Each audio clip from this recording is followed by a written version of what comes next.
حافظ آباد ضلع انتظامیہ کی جانب سے عالمی یوم الارض منایا گیا۔ عالمی یوم الارض کے سلسلہ میں ڈسٹرکٹ کمپلیکس سے آگاہی واک کی گئی۔ ڈپٹی کمشنر میڈم سندس ارشاد نے آگاہی واک کی قیادت کی۔ مزید تفصیلات بیورو چیف عمر سجاد مغل کی اس رپورٹ میں۔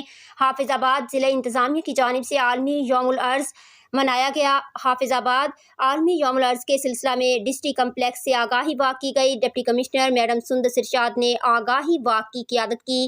واک میں محکمہ تعلیم، سوشل ویلفیئر، محکمہ تحفظ ماحولیات سمیت دیگر محکموں کے افسران، ملازمین اور شہریوں نے شرکت کی۔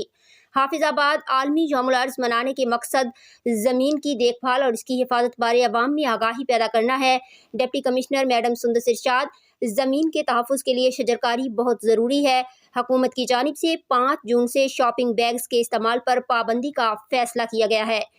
شاپنگ بیگز انسانی صحت، زمین اور ماحول کے لیے انتہائی نقصان دہ ہیں۔ پلاسٹک کے شاپنگ بیگز کی بجائے کپڑے کے تھیلے کے استعمال کو فروغ دینا ہوگا۔ ڈپٹی کمشنر نے محکمہ سوشل ویلفیئر اور محکمہ تحفظ ماحولیات کی جانب سے شرکاء واک میں کپڑے کے تھیلے بھی تقسیم کیے۔